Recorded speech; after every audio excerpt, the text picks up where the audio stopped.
Hey there, fellas. Welcome to the American Sushi Podcast, the very first episode at that. A podcast where we talk about a bunch of different things ranging from anime, movies, manga, video games, lard. We talk about lard today, guys. Are you ready for that? Oh my god, I'm so upset. I'm glad that this is live. Well, we're keeping that one.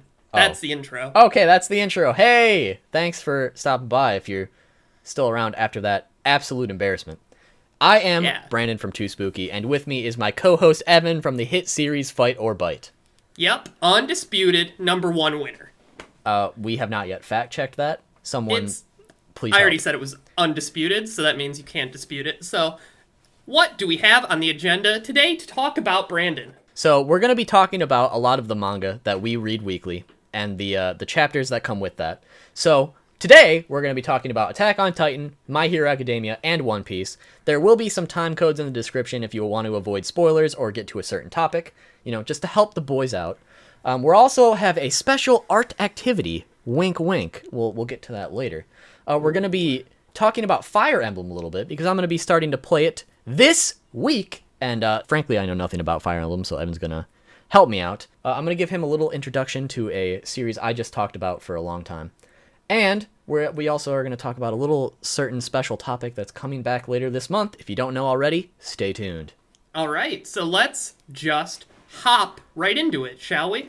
I'd rather roll right into it, like a sushi roll. Oh, I get it. I get it. Yeah, let's hop into it. So, for those of you who aren't aware, if you're watching Attack on Titan right now or reading it and you're not caught up, we are going to be talking about the latest chapter at the time of making this video. I don't even remember what number it is, so I can't help you there. But what were your thoughts? Well, I think it was a really interesting chapter. I think there was a lot of action being built up to. I think it was a good building chapter. Mm-hmm.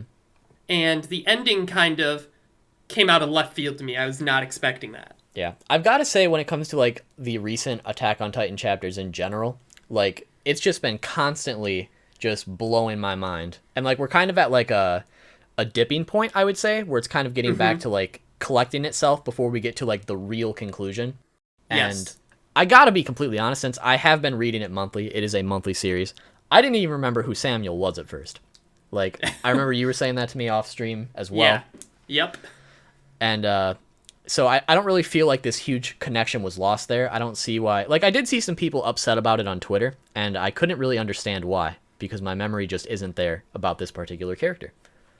Yeah, no, I agree. And I was especially astonished with the Armin incident. I did not think that was going to happen. Mm-hmm.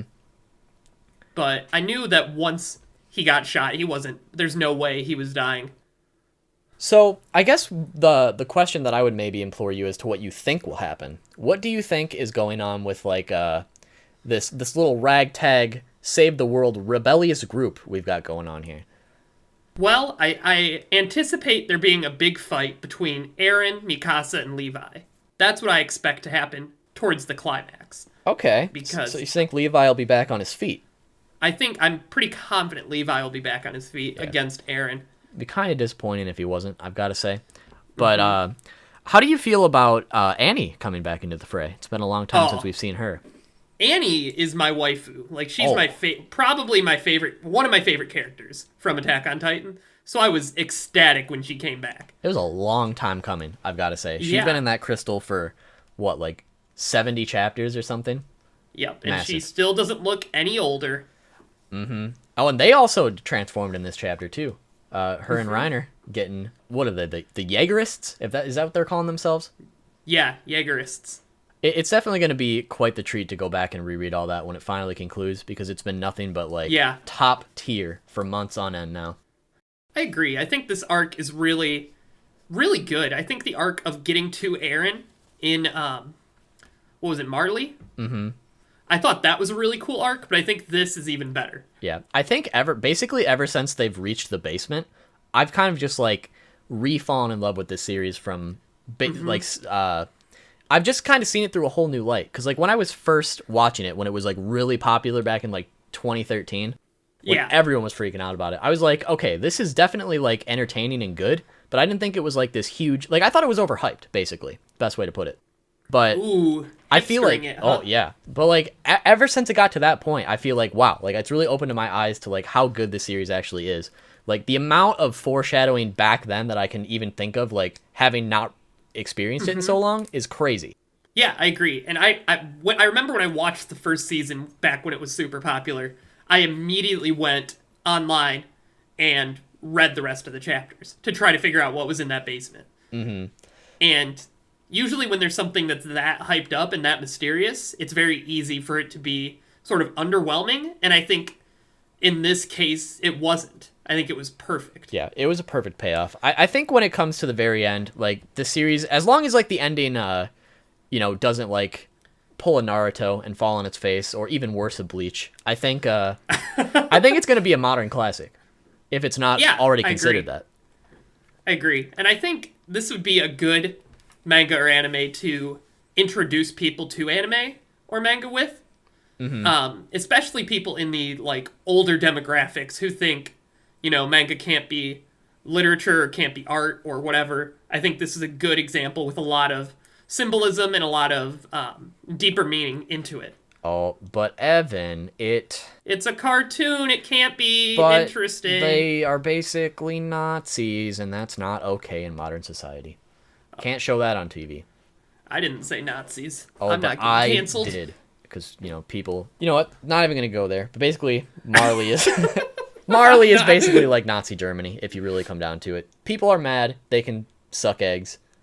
Uh-huh. Can we please get a hashtag suck eggs in the comment section? It's good for you. If you get that reference, you're a real one. All right. How do you feel about moving on to One Piece? We can move on to One Piece. Absolutely. So, I guess the big raving question that I want to ask you right now. Okay. So, I've seen some controversy about this on the Twitter. How did you feel about Jinbei's entrance? His final return to officially join the Straw Hat Pirates. All right. So, I probably have a different opinion than you've seen on Twitter because, as you know, personally, I was very against Jinbei joining the Straw Hat Pirates. I was very much against it, did not like him, did not think he was as interesting or as good of a character or as good of a personality to join the Pirates as some of the other characters that were hinted at. Ooh. But I think his joining, his opening scene was perfect, and I think that got me on board with it. I thought he came at a perfect time. The way they're explaining him, I think he does bring a good dynamic to the team, to the Nakama, and I'm excited to see how his first real fight goes. Very true. I feel like, for me personally, like, I wouldn't say I was necessarily, like, against it at first, but I was kind of confused on, like, what role he would fill. But I think that throughout Whole Cake, where all that went down with Jinbei, that's kind of when you see, like, oh, he can be the helmsman. He's, like, a perfect fit. Like, maybe, it's hard to see his personality, like, bounce off the other crew members at this point because we're so used to all of them. And it's been that way, like, ever since before the time skip. Like, this is probably the first and maybe only other crew member we get. Like, a lot of people were just kind of thinking, like, his entrance in particular was kind of, like, anticlimactic. In terms of, like, they just have him come back against one ship with a big cannon. Like, for a lot of people, from what I was seeing, they were kind of thinking that he deserved, like, more of a grander entrance, per se. And I didn't really see it that way myself. I thought it was like, neither. You don't really need to have a grand entrance. Like, if he just walked up and said, hey guys, I'm here, I would have been okay with that, honestly.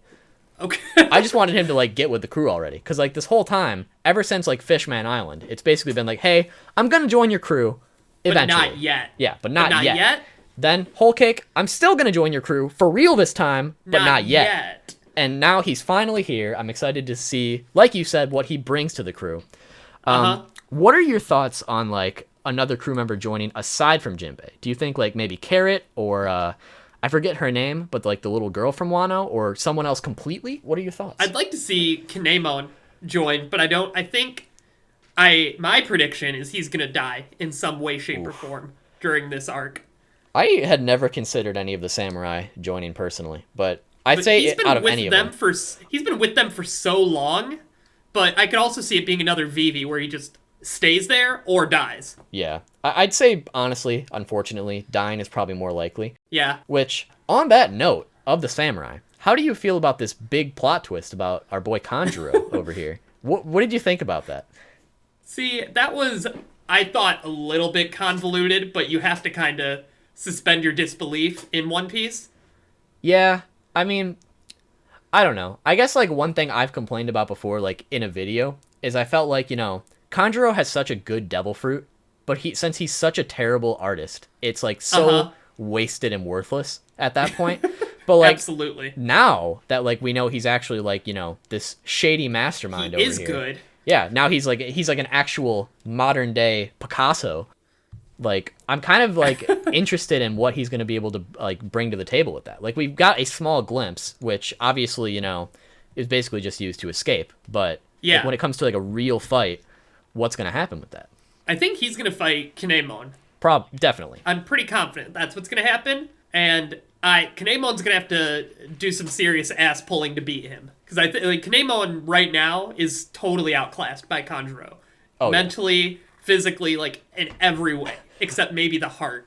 Which, as we know, the heart is what matters in shonen manga and anime. Hell yeah. That and the power of friendship, unstoppable. That's right. That's right. What about you? Who do you think would be a cool addition to the Nakama? Honestly, I hope they stop with Jinbei, myself. Really? Because I know a lot of people are rooting hard for Carrot, personally. Absolutely. But, like, I just don't see how she would fit. Because, like, she kind of just jumped onto the ship for, like, fuck all. She's just like, yeah, I'm just going to come with you guys because I'm bored. And it's like, I don't know. I feel like everyone else had, like, a bigger reason to, like, actually, to join the crew. Like, I felt like they had a role they could fill. Not saying she doesn't, like, have, like, a unique personality and, like, she's got her big bunny rabbit form. I forget what the name of that is. Oh, the dope one? The, like, Full moon carrot. Where carrot? Yeah, the one that looks like Yu Yu Hakusho, the Kurama. Yep. Yeah, Yoko Carrot. There we go. Yep. Yoko Carrot. So I feel like, she has that going for her. And plus, like, introducing, like, the different races would make perfect sense to, like, give the crew more diversity, you could say. Yeah. But I just don't see, like, what role she would legitimately fill. Like, people have said, like, the lookout, but it's like... Ooh. Is that... I mean... Like, I get it, but is that really, like, one, a needed thing, and two, does it, like, actually fit with, like, her being, like, a good lookout? Like, everyone else is really good at what they do. And is that any different from being the sniper? You know what I mean? Yeah. I mean, I think back then, it was more just, like, we need to get the main cast together, whereas now, like, we have the main cast, and, like, 9 characters is already a lot to... have together. I mean, like, honestly, for the first time in however long since Dressrosa, they're all together. Yeah, they're all together, and it's like you have to split them up to give them their moments these days. So if you keep adding to that, eventually it's going to become too much. Like, I could see maybe like, maybe Carrot joins the fleet. I could see that, and maybe like with some of the other minks, they join the. That would be I could see that for sure. Like, basically anybody can just be thrown on the fleet, and I'd give them a thumbs up. I don't even care. It's just like when it comes to the main Straw Hat Pirates. So, okay, hear me out. I think there needs to be another woman on the cast. Mm-hmm. Because there's 2 right now. Yeah. And I'm not one for, like, forced diversity, like, there has to be an equal number of men and women, but I feel like 2 is definitely too few women on the Pirates. Yeah, I could see that. But the idea that I have, and I don't know if there's any characters yet that even fit this, but, like, a cannoneer, I think, would be a good position. Okay. And so it would be, like, almost a tomboy, like Spike from Cowboy Bebop, but as a woman. Okay. You know what I mean? Like, too cool, legit pirate, like, personality. Mm-hmm. I feel like, I think her name is Otama, right? Is that her name, the little girl? I feel like some people... think that maybe she'll join the crew because, like, we got, like, the flashback with Ace where he said, hey, I'm going to come back and get you, right? So, like, we kind of have that possible foreshadowing of, like, oh, like, because Ace was going to take her out to sea, maybe Luffy will do that instead, which would include another female, if you think about it. So, like, I could see how that would work, but I don't really know, like, if I want that to happen. Yeah, I don't like that. So, and that also brings it back to, like, we've only probably got, like, 5 to 10 years maximum of One Piece left. So we're gonna have Wano. We're probably gonna have Elbaf. And then after that, like, I don't know if we're going to transition to, like, the final stages. Like, are we going to Laugh-Tail? Raftel? Whatever you want to call it. Or, like, is there going to be more after that? Because I feel like, you know, we've had Jinbei low-key for a while. Mm-hmm. So, like, how do you introduce, like, a completely new character to make perfect sense with the Straw Hats afterwards? I feel like we're coming to that ending point. I mean, in every arc, there's, like, a character that fits in well with the Straw Hats, right? Yeah, that's true. Oda has proven to be pretty good at introducing new characters that fit well in his world. Mm-hmm. So I wouldn't have faith in it. I wouldn't lose faith in him adding a new character. But I don't think anyone that's out there now I would like to join. Yeah. The only other character I probably would have been completely okay with was Bartolomeo. But he's on the fleet. I love Bartolomeo. Yeah. Like, I would have been so happy if he joined the crew, I would have been really officially. happy for him too. It would have been great. But the fact that he's, like, still, like, part of the fleet, I'm still okay with that. It's great. But past this point, unless we, like, really get some great character introduced that, like, I feel like, oh, this would be the perfect person. I feel like Jinbei's a good stopping point myself. What Maury just said in the chat is, remember Luffy said 10 members would be ideal in the beginning. That's what I've always had in my head with regards to his crew. So if we don't count Luffy, we have 9 now with Jinbei. So that would mean possibly one more. Yeah. Unless he is the 10th, in which case that would also make sense as the ending point. The stopping point, yeah. Yeah. It's just tough. I know a lot of people have different opinions about it. I figured I would implore you what's going on. But the only other question regarding One Piece that I would have right now is, what are your thoughts on Wano as a whole at this point? I think Wano is probably up there with my favorite One Piece arcs right now. Probably top 3. I think Dressrosa and Whole Cake Island. And Whole Cake Island I just like because I'm a Sanji fanboy. So, like, that's very much a personal bias towards that one. But I think Dressrosa is my favorite, and this comes in at number 3. Gotcha. Right now. What about you? I've never really ranked my arcs, personally. And, like, with Wano, I feel like for a lot of people it's been kind of underwhelming in some points, which I get.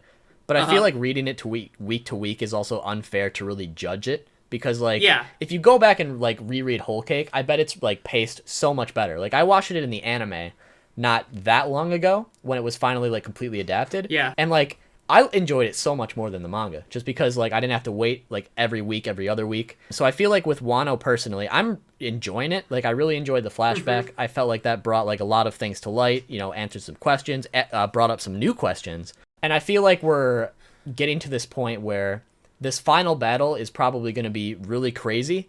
Like, I know lately we've had a lot of cutaway fights, which I really hope doesn't happen for the rest of this arc, like, now that we're at the main point. Like, I get it for things that maybe don't matter as much, but, like, even, like, with Sanji fighting that, one Dino Dragon guy, like, they cut that away. It's like, you know, you could at least give us a little bit more of those things. But that's for me personally. I think right now, it's kind of, like, upper middle for me. Okay. Because, like, when it comes to my favorites, the one that comes to mind, like, I'd say Dressrosa is probably my personal favorite.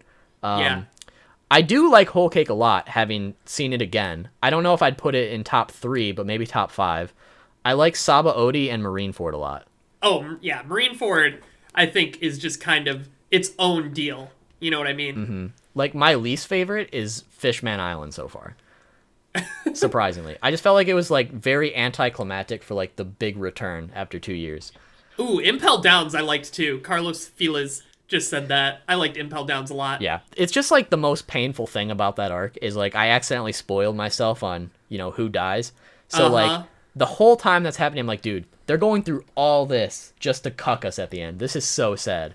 But Impel Down was great. Like, honestly, there aren't really any bad One Piece arcs. Like, even Fishman Island has a lot of redeeming qualities. I just, like, would put it as my least favorite. Probably Skypiea directly after that as second least. Okay, but at least in Fishman Island, you got fake Sanji. Well, he was also in Saba Odi, though. Yeah, you're right. So, I mean, that just gives more points to Saba Odi. But, so I feel like we've talked about One Piece enough, unless you've got something else. Some other big question you want to ask quick, but... No, I think we can transition now into My Hero Academia. Oh, my goodness. This new arc. So, I know you personally are not a huge fan of Dabi. That's not entirely true. I hate the possibility of him being a Todoroki to every fiber of my being, but I don't necessarily hate Dobby himself. I feel like it's that that possibility is becoming more and more. I know, but it's just true like as it's each so chapter comes obvious. It's so obvious. Like literally, basically, this is what people think. Like, oh, he uses fire. He must be a Todoroki. Like, it's so stupid. Why? Like, we know for a fact that Deku's father, for instance, uses fire. So, like, there are other fire users out there. It doesn't have to be a goddamn Todoroki. But, like, Well, it makes perfect sense that it would be, and it's been, like, right in our faces the entire time. It's just, like... It's been hyper hinted at. I would just love it if he subverts our expectations. That's all I'm saying. Because, like, I feel like everyone and their mother can be like, okay, he's probably a Todoroki. Like, maybe not in the beginning, like, maybe, oh, it's just a possibility. But now it's kind of like, all right. There's like an 80% chance that's what's going to happen, if not 90. Uh-huh. And it's just like, go for it. I just feel like Dobby's going to fight Todoroki, and it's going to be this huge thing where it's brother versus brother. Yeah, I could definitely see it. And he also has all those burns, which Todoroki has. Yeah. Like, it's so hinted at. You're right. It is so obvious. But see, I think at this point, if he subverted us, and he wasn't a Todoroki, that'd be even, like, more out there, don't you think? Like, I trust in Horikoshi enough at this point to, like, give us a good, like, story behind it, right? Like, maybe even if he is a Todoroki, it'll be, like, a good enough of a, oh, this is what happened to, like, win me over. I'm not going to completely rule it out. It's just, like, you know, maybe there could be something completely different. Like, maybe since he is a fire user, maybe he, like, looked up to Endeavor in the past and there's some bullshit. I don't know. Like, I'm not a writer, so I can't say, like... what I would expect to happen, more or less, but I just hope that it's not the obvious answer. And, like, if it's not, I'm confident that he'll have some good reasoning behind it that can, like, still win people over. Like, obviously, if it's not a Todoroki, since everyone and their mother thinks it is, there's going to be some people who are pissed. Yeah, absolutely. But I'm not one of them. I'd be on a cloud. On a cloud. I'd be so happy. Yeah, I don't think I'd be mad. It just depends on how it's done, how it's handled, whether it's a Todoroki or not. Yeah. But I think in this arc, we're going to get his backstory. I could definitely see it. I would kind of feel like a little bit more cucked at the fact that, like, you know, they blacked out that bubble when he says who he is. And then if we didn't get anything for the rest of this arc, like, yeah. he just disappears after his fight with Hawks. Isn't he fighting, what's his name? Tokoyami now, right? Tokoyami just rolled up to help Hawks. I think that's where the chapter ended. Did he? Okay. Oh, yeah. Because Hawks was getting demolished. New waifu of the rabbit variety. Mirko? Yeah. Mirko, yeah. That's where Endeavor went, I'm pretty sure. Yeah. Because she was getting wrecked. Naturally. And then, yeah. Why would you not go help her? Fact. I mean, Tokoyami chose the I mean, I know you're a pretty big Hawks stan, so, like... I do like Hawks a lot. I mean, it definitely shows where our priorities lie. Hawks is getting demolished by Dabby right now. Yeah. Like, he crushed twice, which twice, I think, got a really good arc in this arc. Oh, yeah. Like, ever since the hit My Villain Academia arc, he's been, like... He's become, like, one of my favorite quote-unquote villain characters, because I feel like he's kind of, like, in the gray area, in a way. Like, he's more just, like, all about his villain friends, and they just happen to be bad people. Yeah, he has a very good... like, foil to, like, Deku, who cares about his friends a lot. Mm-hmm. You know what I mean? And so, yeah, showing a villain having similar motivations, I guess not similar to Deku, but, like, similar motivations to a lot of shonen protagonists is a very good inversion of what we expect from a villain. Mm-hmm. We don't expect them to care about their comrades that much. Like, we expect a Dobby who's willing to sacrifice other people. Yeah, just doesn't give a frick, as long as it's, like... You know, as long as he comes out on the end or his ideals come out on the end, doesn't matter. Yeah, what do you think about his quote of, I'm going to accomplish Stain's ideals on my own?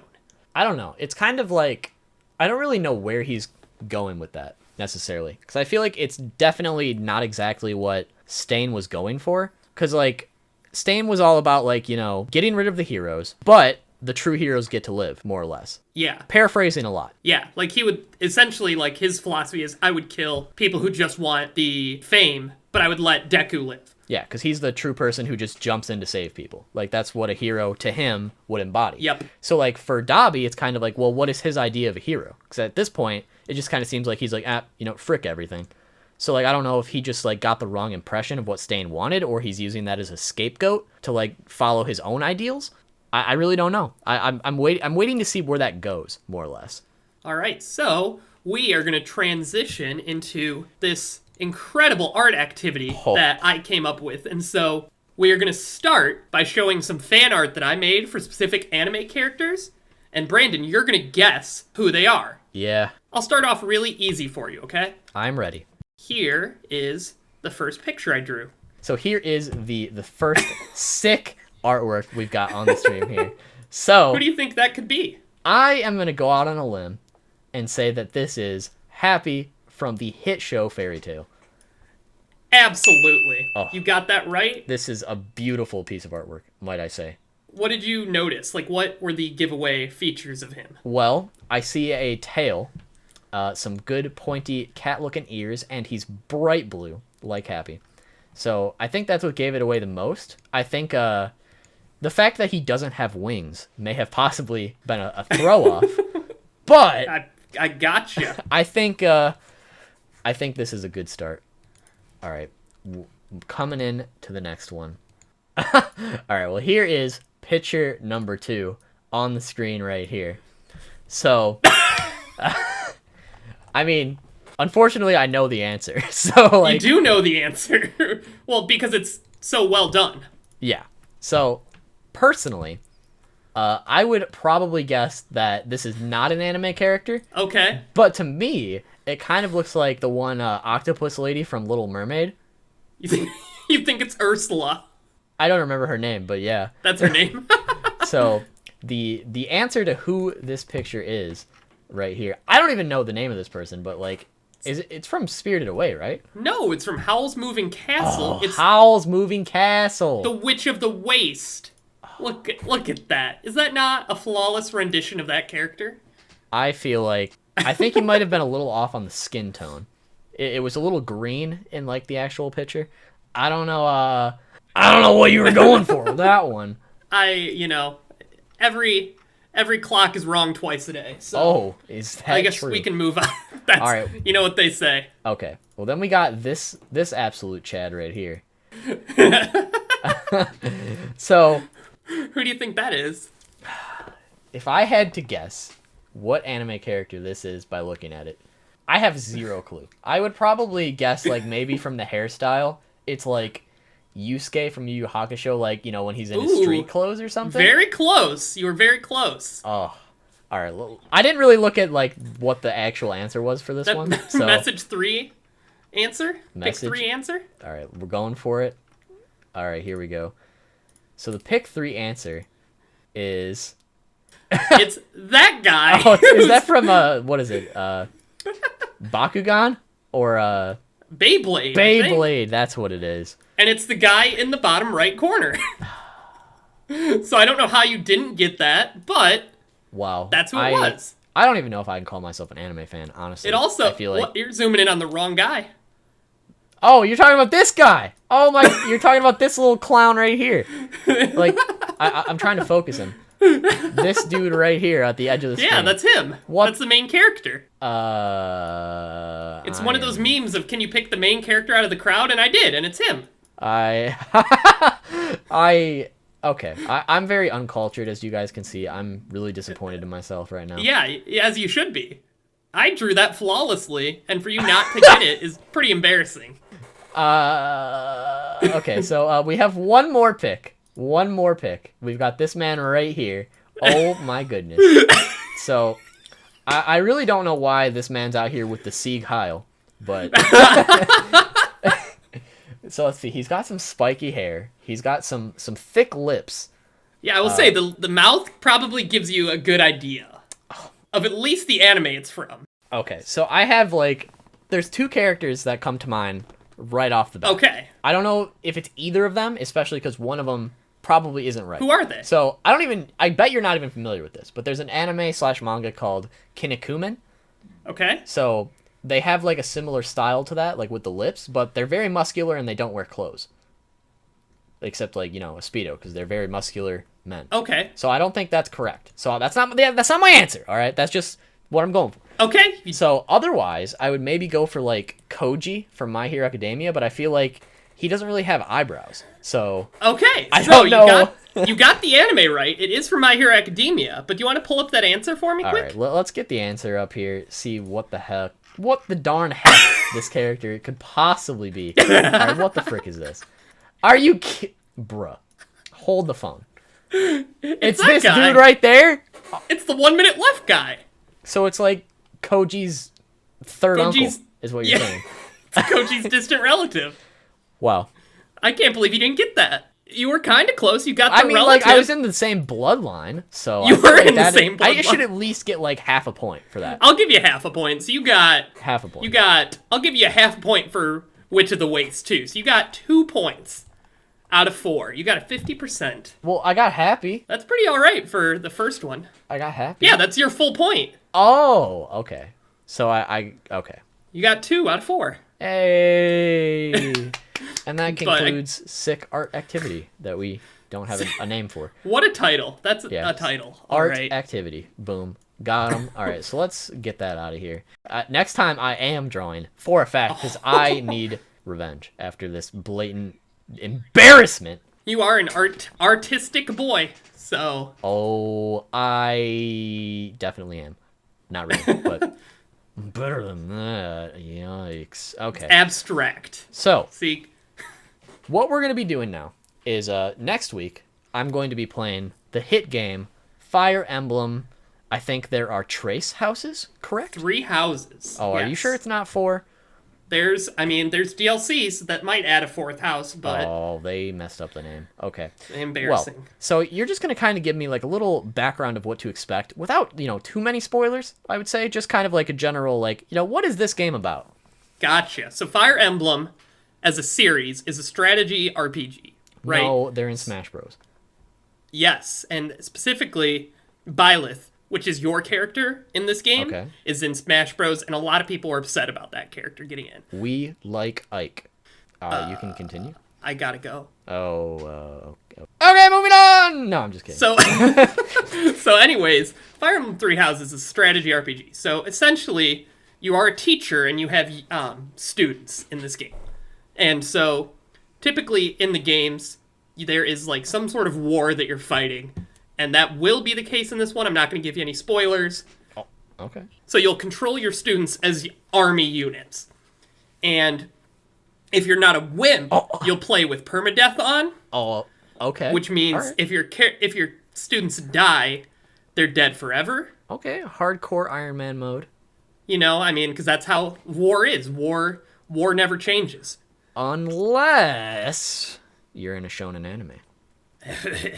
And so there's also this concept where you can turn back turns to try to save characters, but you only get a certain number of uses out of that. So like, you get gone. Yes, go ahead. Would that mean you only get so many turns like per... I'm guessing there's like quote unquote like chapters or missions or something along those lines? Yes. So like would you have a certain amount of those turns per mission or just period throughout the game? It's per mission. And some of the missions aren't, like, timed of turns, but some of them are. Okay. So you do get only a set amount of, like, rewinds that you can use. Yep, Divine Pulse, that's what it's called. And so you can go back and try to save a character that you really like. And so there's a lot of story building with your characters interacting with each other. There's waifus that you can choose. And so essentially the main plot is you are Byleth. You are this character who gets chosen to be a teacher of a house at this Hogwarts Light School, basically. Okay. So you're teaching all these students how to be better soldiers and how to be better wizards and healers and stuff like that. And there's a whole lot to the plot that I'm not going to spoil for you. Oof. But at some point, something bad happens, and something else bad happens as a result to that. And there's a couple choices that you can do per each house that you're in. And so you pick one of 3 houses at the very beginning. Okay.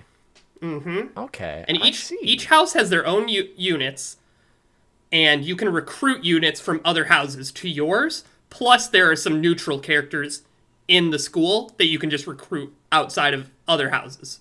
Gotcha. This definitely seems very interesting. And like I said, I'm planning on starting it probably over the weekend here. And since we're going to be doing another one of these on the 24th, I believe. Yes. I will have some information on how far I got. We can talk a little bit more about the game then for sure. So you'll definitely have to come back next time.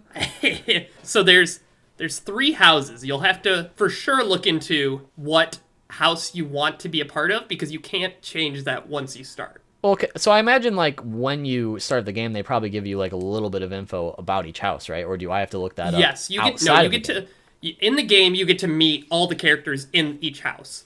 Okay. All right. So I'll definitely make sure to read the fine print before I make my choice. Uh-huh. In the comment section of this video, let me know what team you think I'm going to choose before I even choose it. I don't know what they are. I don't know what color they are, what their ideals are, nothing. But what do you think I'm going to do? See you next week. I mean, next bye week. 2 weeks. Yeah, next fortnight. If you got it right. Maybe you did, maybe you didn't. Maybe you suck eggs, maybe you don't. I guess you'll have to find out. I picked Black Eagles, and I did not regret that choice at all, but I know that a lot of people did not pick that house and did not like it. Sounds like a pretty baller name, so I guess maybe I'm already leaning towards a bias here. We will have to see. Ooh, I'm sorry. Well, we don't know that, though. We don't know that.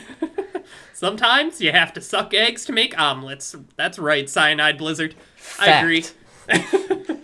Sucking eggs is good for you. Oh, another hit quote. Yeah. Let us know if you know what that's from. Yeah. So it'll definitely be fun. I've had the game sitting around for a while. It's just been like, I haven't like really sat down to play a video game in a long time, aside from like just playing multiplayer related games. You're a fake gamer. Yeah, I'm not an epic gamer. I'm a fake gamer. Oh, okay, I'm a fake gamer. But I did play the latest Pokemon. Oh, that's... Which I quite enjoyed. Oh, that's a controversial opinion, I believe. Oh, I mean, I can't say that I played much past the post game, but I did catch the legendary Shield Boy. Ooh, that's because you're scared to battle me, who is a professional Pokemon battler. I'll have you know that in the past, I won a couple times in the X and Y days. Ooh, yeah, way back then. Yeah. So, I don't know. I mean, I think if I took the time to make some competitive mons, you'd have your work cut out for you. Oh, but you haven't, so yeah, you're right, I win by default. Oh, we'll see about that. You can make a Hidden Power Mamoswine. Hidden Power Fire Mamoswine? Nope, but it's not in the game. Frick. Okay. That was another hot reference that no one's gonna get. I mean, I guess that confirms that maybe a future stream will have to do a quick... Oh, a battle. Yeah, right. I forget what it's Best called. girl is Smogon? Edelgard Mori. I agree. I agree. What was that website for battling? Was that Smogon or was that the one? Showdown. Showdown. Right. I'm thinking of the... I'll crush you in Showdown. Oh, we shall see. The time will come. Maybe not next week, or I'm sorry, next fortnight, or the one after that, but eventually it's gonna happen. Confirmed on this channel. Oh, it will. It will. It's gonna happen live on twitch.tv/American_sushi. Oh, you getting crushed. All right. So, Brandon, I hear you spent a lot of time and a lot of pushing back of a video recently. Oh, I did. I spent way too much time on a video that very small amount of people are even gonna give the time of day, because it's one of those series that a lot of people really enjoy, but like it's completed, so there's not really much to talk about, right? Like it's not a very highly searched topic, but it's of this manga that I quite enjoy called Blade of the Immortal. Have you heard of that? I have heard of it from your hit video, your hit viral video about it, and I also like calling it Bodhi because I think that probably makes people mad. I can confirm right now that I'm absolutely fuming at hearing that, but that's beside the point. Maury is, hold on, I gotta pause, because Maury's calling you out on your other series that I told you should play, Persona. Oh, I can say right now that I will play Persona eventually. Kind of like low-key what I'm waiting for is there's rumors that the PlayStation 5 is going to have like backwards compatibility for like all games that's ever been on a PlayStation. So I figured like not only will there be new games to play, but I can literally get any other thing in the PlayStation backlog, including the Persona games. All right, so Blade of the Immortal. Yes. So, are you familiar with anything about it? Like, when you hear that name, what comes to mind? So, what comes to mind is your video of movie versus manga. Yes. But do you know anything about it? No. No, not even a little bit. Nope. Okay. So I can tell you right now that there's a blade and there's also an immortal guy. Okay. Got it. So that's basically, like, if we could stop right here, that'd be all you need to know. But to get a little more, just, like, give you a little taste of what it's about, maybe something rainy day, feel like sitting down and reading it. Yeah, you know what? I might. It's, quarantine city. I got time. Heck yeah. So, basically, there is this girl, right? So, picture her as kind of like Sakura, but, like, she's not terrible the entire time. So, wonderful. Like, picture it like that, right?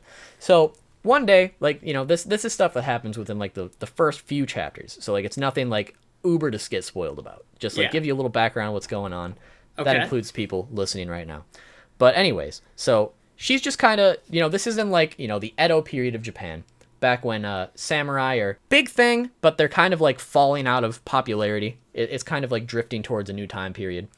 And, she's just chilling at a dojo that her father runs. That's where she lives. Mm-hmm. And all of a sudden, these group of ragtag, bad-looking dudes show up, and they just murder every single student and her father right in front of her. Okay. So, basically, their ideals are that they want to start a new age of the sword by, like, getting rid of the current dojo system, which is, like, basically how dojos worked back then, is, like, you kind of had, like, one style that you focus on, and, like, you don't do anything else. Like, you follow everything you're taught in that style. Like, you don't go out of bounds of that, and that's just kind of, like, how it had been that whole time. Like, you have your different dojos for different styles. They didn't like that. What they want to do is they want to just destroy all the dojos as is, and they want to focus on any style you want, any weapon you want, doesn't matter, as long as you can back up your swordsmanship. Like, so that's what they want to do. So they're going around just murking dojos. Some people join up with them, some don't, but they murder this girl's father.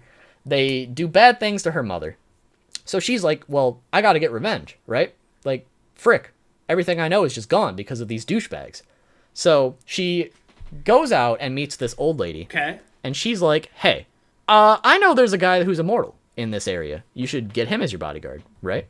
Yeah, that's usually a good idea. That's a good choice, I'd say. Yeah, so she goes out, and she gets this guy as her bodyguard, more or less. But basically, the reason why he decides to be her bodyguard is because she happens to look a lot like his sister, who is deceased now. Okay. And they kind of just go on this big journey of, like, getting revenge and, like, what it means to get revenge, the cost you have to take to get that. Ooh, okay. It adds a little bit of a fantasy element with the whole, like, quote-unquote immortality thing. Uh-huh. There's a lot of, like, very well-designed and very unique characters in terms of, like, not only how they look, but also their personalities, their philosophies. There is a little bit of kind of, like, a lot of politics at the same time, which can kind of be hard to follow, I will admit. Yeah. But it if you kind of just pay attention to what people are saying, it makes sense at the end of the day. But I could see how, like, if you're over here with a 5th grade reading level, you might have a bad time. But it's really great. I think as far as, like, a samurai manga goes, it's probably, like, one of the top 3. Like, obviously, I haven't read all of them that exist. Like, every samurai manga, I haven't read them. But I imagine, like, it's another manga that I really like that I know you haven't read yet, Vagabond. I would say, these two... you told me about that one before. Those two are, like, so far, like, the top tier samurai manga that I would recommend to anybody who is interested in that particular genre. Okay. Oh, interesting. Yeah. Okay, so that's like the introduction to it. Like, there's a lot that happens. It goes definitely out of those boundaries. Yeah, it sounds what it evokes in me is Game of Thrones. For sure, I can definitely see that a little bit. Just when you said politics that are kind of hard to follow, that's like what I linked that to. Yeah, I would definitely say that's a good comparison. Like, it definitely probably doesn't reach, like, the same spectacles. For instance, like, during the 3rd arc, they kind of take, like, this huge shift in tone where it's all about, like, I guess I won't spoil it, but let's just say it gets philosophical in a way. Uh-huh. Very, like, experimental. I don't know. It's really interesting. And, like, yeah, that sounds interesting. I forget. Have you read Vinland Saga, right? No, I haven't. Oh, dang it. Okay, that's another one you need to get to eventually. But, ooh, okay. Oh, man. Okay. Yeah, so that's basically I would Is that recommend it. helicopter taking off in the background? Oh, there's a couple. But I would definitely recommend it if you ever get around to it. It's a top-tier samurai manga, unlike Samurai 8. No shade. Oh, you're gonna make some people mad, probably. Well, here's a little fun fact for you. So, Blade of the Immortal actually inspired a lot of aspects of Naruto. Did you know that? Really? No, Yeah. absolutely So, not. Iruka is based on the main character of Blade of the Immortal, appearance-wise. Iruka, okay. And Kakashi is also based on a character from Blade of the Immortal. Oh, In interesting. terms of appearance. Yeah. So just like a little interesting fun fact for you and the boys. So you know how Kishimoto did Samurai 8 recently, correct? I don't know if you followed that at all. I've heard of Samurai 8. Yeah, so basically, once Naruto finished, that's his next project outside of Boruto. Oh, yeah, okay. Gotcha. It got canceled recently, unfortunately. Or fortunately, depending on who you are. Yeah. But basically, he really looked up to Samura, who's the author of Blade of the Immortal. And, he'd always kind of wanted to do a samurai manga because of how influenced he was from it. Yeah. But he ended up transitioning to ninjas, and it just all worked out from there. But because of that inspiration, the next manga he wanted to do was about samurai, which obviously he ended up doing. But he took way too many fantasy elements with it. Like, I think I read probably the first handful of chapters before I kind of, lost interest. But I feel like he was just trying to do a little too much. But just the fact that, this series is, a pivotal inspiration to, one of the biggest anime and manga out there that it, haven't got so many people into the medium. It's just kind of crazy how it all comes back to that. Yeah, that is interesting because you could ask pretty much any fairly young person on the street if they've heard of Naruto, and they would say, yeah, I've heard of it, probably. I would say you'd get probably, at least 60%. Yeah, if not more. Yeah. I think people kind of, don't understand how big Naruto was for, the longest time. Mm-hmm. Unless they were, a part of that when it was actually happening. Yeah. But, yeah, so, basically, I made a huge video about that series and the live-action film that accompanies it, so that sounds interesting. Maybe go check it out. Ooh. But before we wrap up here, there's at least one last thing we need to touch upon real quick, if you didn't know. So the next time we're going to be doing one of these podcasts is on the 24th. You can find it live at American_Sushi on twitch.tv. The actual, upload on YouTube will probably come after that. Just a little spoiler alert. Ooh.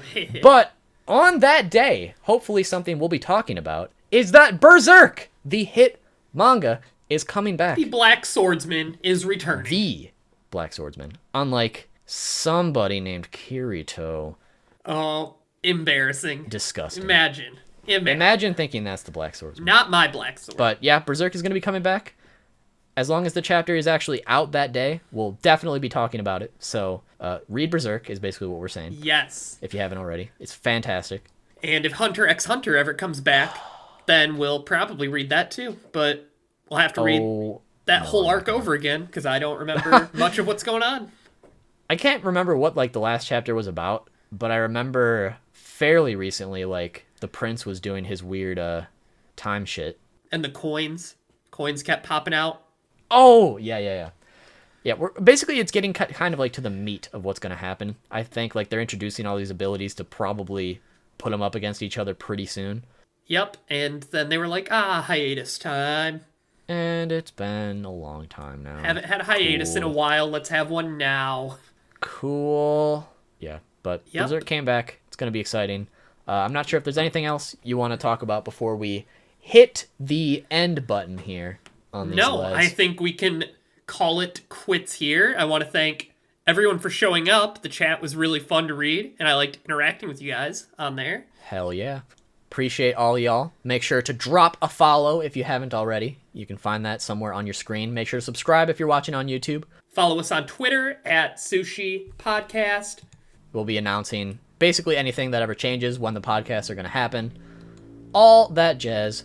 So yeah, the next podcast will be on the 24th of April. Hope to see you there.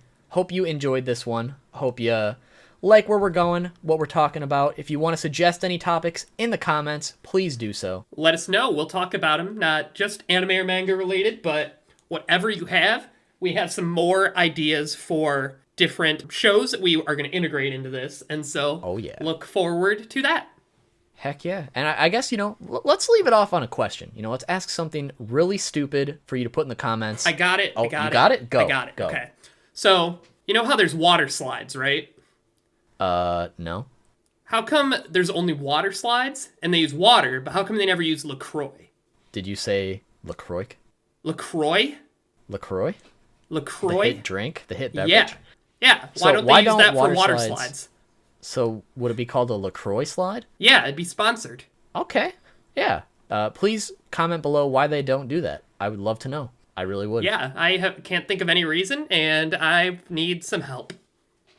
All right. Well, with that, boys, thanks for checking out the American Sushi Podcast. I am Brandon. And I'm Evan. Thanks for rolling by. See you little rolls next time. Bye.